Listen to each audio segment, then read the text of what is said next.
सात्विक आहार करें, जो ऋतु की सब्जी है उसी का प्रयोग करें, ऋतु के फल का ही प्रयोग करें, जो ऋतु का नहीं है उस फल का प्रयोग न करें, जो केमिकल आदि डाल करके बहुत वर्ष, महीने 2 महीने 4 महीने तक बाद में भी चलाए जाते हैं। अब जैसे ऋतु नहीं है किसी फल का और वो फल है तो वो हमारे योग्य नहीं है। ऋतु का फल भले हो, जैसे आंवला या कोई भी ऐसा आपको खट्टा भी लग रहा तो आपके ब्रह्मचर्य की हानि नहीं होगी, क्योंकि ऋतु का फल है और प्रकृति वैसे ही देती जैसे शरीर की आवश्यकता होती है। तो कोई भी फल या कोई भी सब्जी ऋतु के अनुसार पाए। ऋतु के प्रतिकूल कोई भी सब्जी जो क्या कहते हैं कोल्ड स्टोर में है, हाँ कोल्ड स्टोर, उसमें रखी वाली ना पाए, मतलब ताजी ताजी जो ऐसा कोई भी भोजन ऐसा पाए जो पचने में हल्का हो, जो मधुर हो, प्रिय हो। गेहूं की रोटी, चावल, जौ की रोटी, साठी, मूंग, अरहर, चना, दूध गाय का, थोड़ा घी, चीनी, सेंधा नमक, शकरकंद और शुद्ध ऋतु के फल व सब्जी, ये आहार कभी आपके ब्रह्मचर्य को दूषित नहीं होने देंगे, पर्याप्त है। अब अगर बढ़िया ये सात्विक आहार मिले तो शरीर भी स्वस्थ रहेगा, बुद्धि भी स्वस्थ रहेगी। और राजसी आहार जाते ही काम का अंदर स्फुरण होने लगेगा। अत्यंत उष्ण गर्मा गर्म एकदम निकल रहा है, गर्मा नहीं साधक को पाना, जब तक धुआं निकलता हो तब तक नहीं पाना, धुआं थोड़ा निकल जाए, वो एकदम नहीं, लोग निकलते हैं एकदम गर्मा, ये साधक के लिए ब्रह्मचर्य के लिए हानिकारक।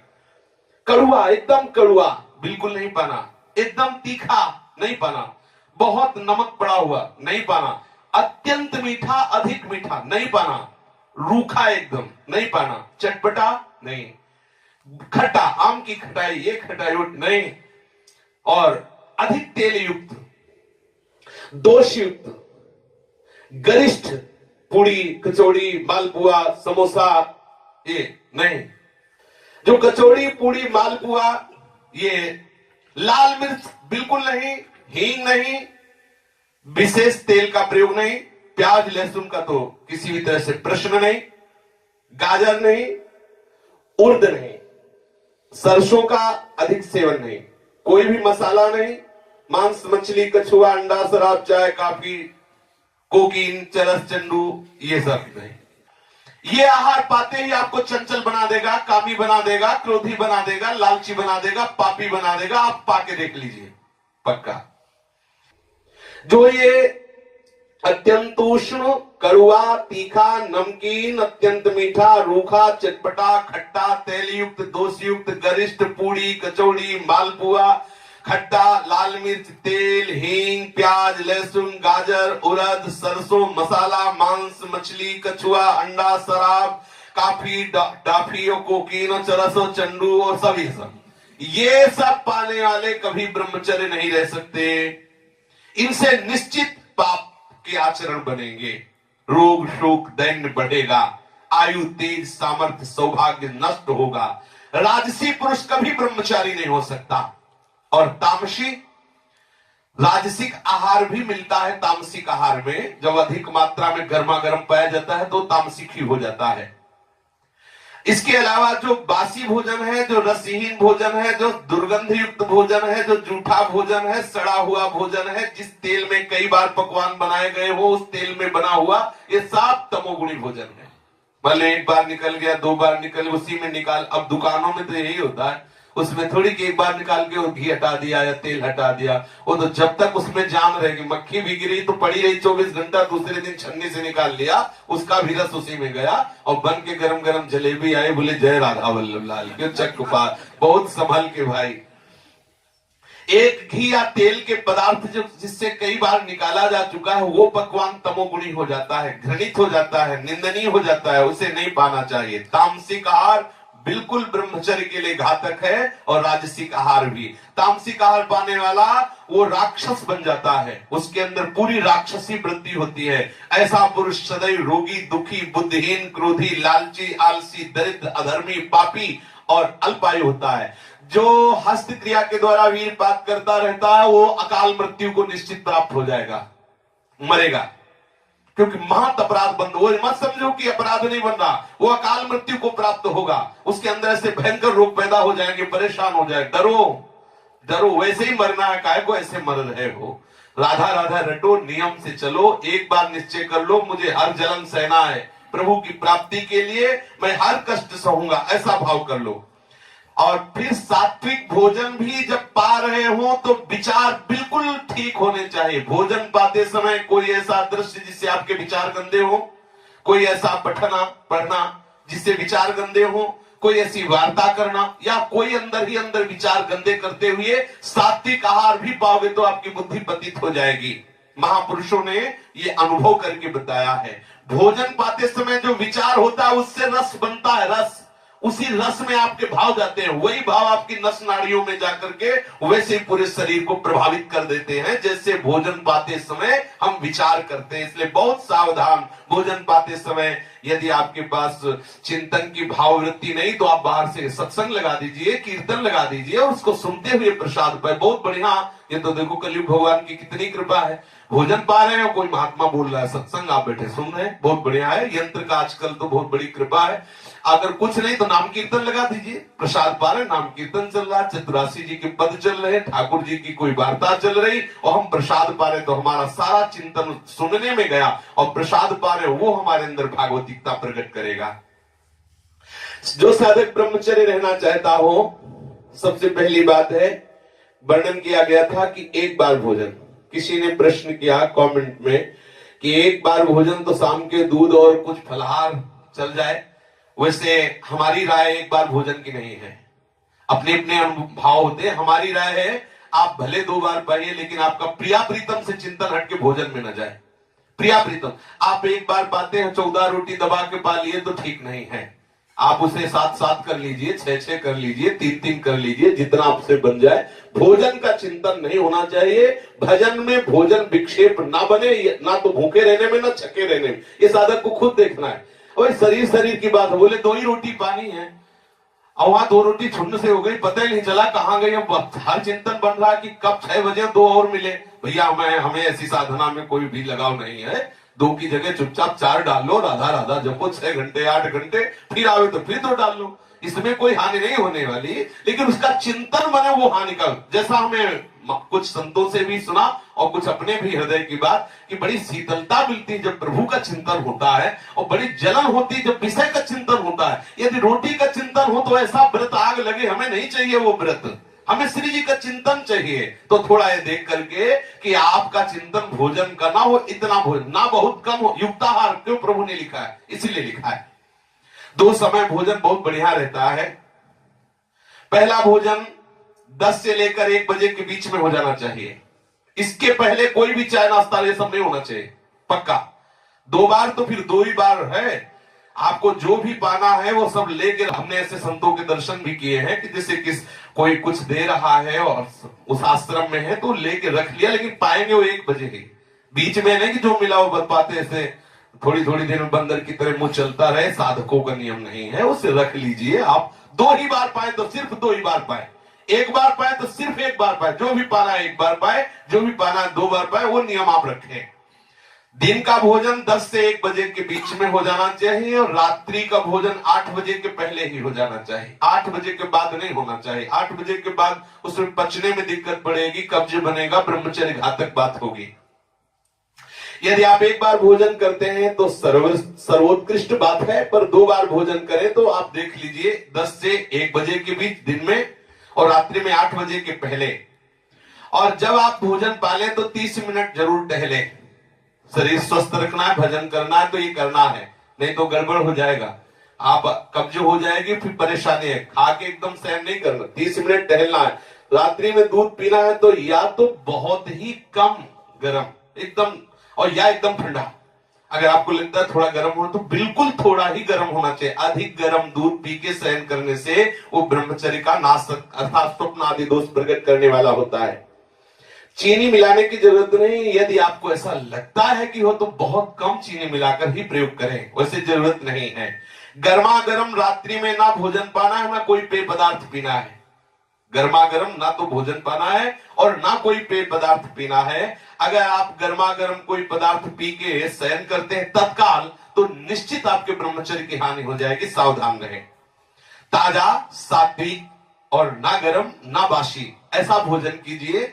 और रात्रि में हल्का हल्का गर्म या ठंडा दूध ले सकते हैं जो जरूरत हो। नहीं, दूध की साधक को जरूरत है नहीं, पर अब आप देख लीजिए, हम मना नहीं करते, पर है नहीं जरूरत। क्यों जरूरत नहीं? क्योंकि अपना कोई और कार्य है नहीं। भजन साधन और संयम नियम तो उतने में ही इतनी सामर्थ्य है कि दूध की जरूरत बिल्कुल नहीं, वस्तुता नहीं जरूरत है। पर यदि आपको जरूरत हो तो ले सकते हैं गाय का दूध आधा लीटर, वो भी रात्रि में शयन के पहले, जो इतना गर्म हो कि मतलब आपको लगे कि हाँ ठीक है। अगर अधिक गर्म हुआ तो आपके ब्रह्मचर्य में हानिकारक है। यदि रात्रि में आपको थकान हो रही है, आपको लगता है मैं तत्काल शयन कर जाऊंगा, तो ना भोजन पाना है ना दूध पीना है। अगर रात्रि में आप बहुत थके हैं तो ना भोजन पाना है ना दूध पीना, आप शयन कर जाइए, सुबह भले ले लीजिए। अगर आप थकान के साथ भोजन और गर्म दूध पी ले और तत्काल लेट गए, तो फिर उसमें आपके संयम में बाधा पड़ने की संभावना है। भोजन के समय आप मौन भगवत चिंतन करें या भगवत विचार करें या भगवत चर्चा सुने। किसी भी तरह से आपके भोजन में अधिक नमक, मिर्च, मसाला, ये और मिठाई और किसी भी तरह का कोई नशा या कोई चंचलता पैदा करने वाले पदार्थ बिल्कुल नहीं होने चाहिए। भोजन के समय पानी बिल्कुल नहीं पीना चाहिए, ऐसा अभ्यास कर लेना चाहिए। यदि आपको प्यास लगती है तो भोजन के पहले आधा घंटा 1 घंटा पहले 1 गिलास ले लीजिए और भोजन के 1 घंटा आधा घंटे बाद ले लीजिए। उत्तम बात है 1 घंटा, लेकिन ना से पाओ तो आधा घंटा, लेकिन भोजन के बीच में जल लेने का विधान नहीं है, जो वास्तविक नियम से चलना चाहिए। तभी लीवर खराब हो जाता है। और 1 कोरा पाया आधा लीटर पानी, फिर वो तो सब गड़बड़ हो जाता है। ऐसा अपने लोगों ने 20 वर्ष से अभ्यास किया है, पूरा भोजन हो जाएगा, 1 बूंद पानी की जरूरत नहीं है। भोजन के समय पानी नहीं पीना चाहिए। भोजन के 1 घंटा बाद या 1 घंटा पहले पानी ले लेना चाहिए। भोजन के पहले हाथ पैर और मुंह धो करके पूरे पवित्र हो करके फिर भोजन पाने बैठना चाहिए। भोजन नियमित समय पर, नियमित अर्थात 4 रोटी तो 4 ही नहीं। अब ये नहीं होना चाहिए कि यार भूख ज्यादा लगी 6 कर लो, नहीं, नियमित आहार नियमित होना चाहिए। वो भूखे रहो भजन करो, बढ़िया रहेगा। जितना एक नियम बना लो भोजन का उतना। राह चलते हो भोजन नहीं पाना, खड़े होकर भोजन नहीं पाना, लेट कर भोजन नहीं पाना, अनुचित चिंतन करते हुए भोजन नहीं पाना, अनुचित क्रिया जहां हो रही वहां देखते हुए भोजन नहीं पाना। प्रातः काल बिना कुल्ला किए जल पीने का अभ्यास बनाएं। बिना कुल्ला के आप शयन करके उठे, नाम जप किए और ऊषा पान उसे कहते हैं, वो आयुर्वेद के अंतर्गत है, वो आपके उदर में बड़ा लाभदायक रहेगा।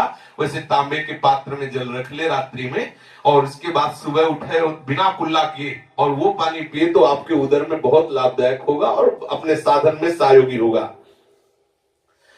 जहां प्रसाद पा रहे हो वो पवित्र स्थान हो, अगर दृश्य हो तो भगवत छवियां लगी हो या संत महात्मा हो। भोजन के समय ऐसे दृश्य ना होना चाहिए जिनमें मन अटक कर और काम का संकल्प कर बैठे। आप मध्याह्न में भोजन के बाद 100 कदम चले, 15-20 मिनट लेटे, इसके बाद भजन में बैठ जाए, ये मध्याह्न। और शयन में 1 घंटा पहले ही आपका भोजन दुग्ध हो जाए, टहले भजन करें, फिर आप शयन करें। मध्याह्न में 15 मिनट विश्राम के लिए आज्ञा होती है, 15-20 मिनट आप अपने महापुरुषों को देखा है कि ऐसा करते हैं, 15-20 मिनट लेट लिए फिर अपने साधन भजन में लग गए। यदि रात्रि में नींद पूरी नहीं होती है, आप 2 घंटे 3 घंटे तो 1 घंटे विश्राम कर लीजिए। यदि रात्रि में आपका पर्याप्त विश्राम हो जाता है तो 15-20 मिनट मध्याह्न में कर लीजिए। आपका जल स्वच्छ होना चाहिए। आप जब स्नान करें तो गीजर के पानी से न करें। अगर ब्रह्मचर्य पुष्ट रखना है तो, हम ये नहीं कह रहे कि पैसा बचाने के लिए गीजर की बात कर रहे हैं, लेकिन अगर आप रोज गीजर से पानी से नहाएंगे, आपकी त्वचा कमजोर हो जाएगी और आपकी सप्तम धातु शक्ति मतलब कठोर ना होकर के द्रवित हो जाएगी। आपको ये दोष देखना पड़ेगा अपने जीवन में यदि आप गीजर से बराबर स्नान करते हैं। संत महात्मा सीधे धाराओं में क्यों नहाते थे? एकदम ठंडा। आप नहा के देखो यमुना जी में सुबह सुबह जब गंगा में स्नान करते थे तो एक डुबकी लगाने के बाद लगता था सर है कि नहीं है, खोजना पड़ता था कि सर है कि नहीं है। एकदम ठंडा और एक नया एक जीवन नया एकदम ठंडा। अब 20-30 मिनट कमर से ठंडे जल में तो अपने आप वो सब संयम नियम बने। अब यहाँ गीजर से पता नहीं चलता सर्दी है कब लगी सर्दी। है, और बढ़िया गर्म कपड़ा, गर्म कम्बल हो, बगल में एक कमरे में ही बाथरूम शौचालय हो, गीजर से स्नान कर कम्बल, तो पता नहीं चला सर्दी लगना अति आवश्यक है। ब्रह्मचर्य के लिए सर्दी लगना अति आवश्यक, शरीर को मतलब ठंडी लगना अति आवश्यक है।